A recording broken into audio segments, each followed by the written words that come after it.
ಅದಕ್ಕೆ ನಮ್ಮ ನನಗೆ ಹಾಕಿದ್ದರು. ಇದರಿಂದ ನಾನು ಫಸ್ಟ್ 2 ದಿವಸಗಳಲ್ಲಿ ಏನು ಕಾಣುತ್ತಿರಲಿಲ್ಲ.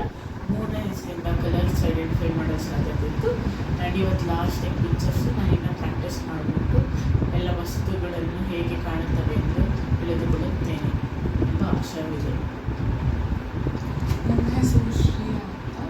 ನಾನು ಗಾಂಧಾರಿ ವಿದ್ಯೆ 6th ಸ್ಟ್ಯಾಂಡರ್ಡಲ್ಲಿ ಇರಬೇಕಾದ್ರೆ ಅದ್ರ ಬಗ್ಗೆ ಕೇಳಿದ್ದೆ, ಬಟ್ ಕಲೀಲಿಕ್ಕೆ ಅವಕಾಶ ಆಗಿರಲಿಲ್ಲ, ಅದು ಒದಗಿ ಬಂದಿರಲಿಲ್ಲ.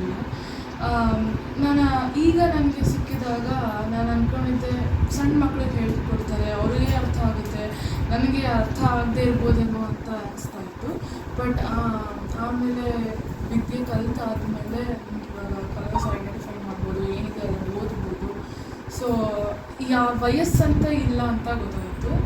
ಸೊ ಯಾರ ವಯಸ್ಸವರು ಮಾಡ್ಬೋದು, ನಂಬಿಕೆ ಮತ್ತು ಭರವಸೆ ಇರಬೇಕು ಅಷ್ಟೇ. ನಮಸ್ತೆ, ಶ್ರೀಹರಿ ಮತ್ತು ಶ್ರೀಯ ಮೊದಲು ನಾನು.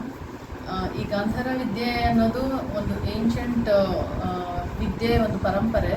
ಇದು ನನಗೆ ಮುಂಚೆಯಿಂದನೂ ಈ ಥರ ಇದರಲ್ಲಿ ಇಷ್ಟ ಇತ್ತು. ಸೊ ಒಂದು ದಿನ ಮೇಡಮ್ ಅವ್ರ ವರ್ಕ್ಶಾಪಿಗೆ ಬಂದು ಅಲ್ಲಿ ನೋಡಿದ ಮೇಲೆ ಅದು ನೋಡ್ತಾ ಇರುವಾಗಲೇ ನಮಗೇ ಕಲಿಬೇಕನ್ನೋ ಆಸೆ ಬಂತು. ಆಮೇಲೆ ಮಕ್ಕಳನ್ನ ಕೇಳಿ ಅವ್ರ ಕನ್ಸೆಂಟ್ ತೊಗೊಂಡು ಸೇರಿಸಿದೆ. ಸೊ ಚೆನ್ನಾಗಿ ಮಾಡ್ತಾ ಇದ್ದಾರೆ. ಇನ್ನು ನೆಕ್ಸ್ಟ್ ಲೆವೆಲ್ಸ್ ಎಲ್ಲನೂ ಮಾಡಬೇಕಂತ ಇಷ್ಟ ಇದೆ ಅವ್ರಿಗೆ.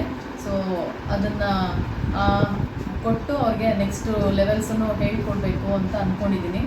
ಸೊ ಖಂಡಿತ ಚೆನ್ನಾಗಿ ಮಾಡ್ತಾ ಇದ್ದಾರೆ. ಈ ತನಕ ತುಂಬ ಅವ್ರಿಗೆ ಮೇಡಮ್ ತುಂಬ ಸಹಕಾರ ಕೊಟ್ಟಿದ್ದಾರೆ.